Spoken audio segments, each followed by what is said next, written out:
हम रहते थे आ रहे थे तो ये सब्सक्राइब मिल गया। और भाई कैसे हो? हर बार में सब्सक्राइब नहीं रहता, ये मैं इसके साथ रहता हूँ और इसका पार्टनर हूँ मैं मेरा नाम अभिषेक है, मैं फॉर्चून में काम करता हूँ। फिलहाल मैं वडोदरा में इसके रूम पार्टनर ही हूँ।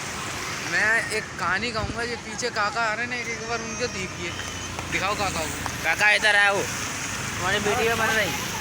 सामने वीडियो ये काका है ना, और बताओ। ये काका है। अभी रोड पे चलते चलते एक बात कह रहे थे कि काश मेरे ऊपर भी अभी जवानी होती तो मैं अभी रसियनों को पानी पीता, मतलब रस भरा पानी पीता।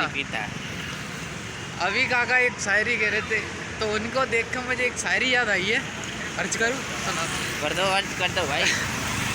कौन कहता है बुढ़े इश्क नहीं करते? के कौन कहता है बुढ़े इश्क नहीं करते? इश्क तो करते हैं पर कोई शक नहीं करता। वाह क्या बात है।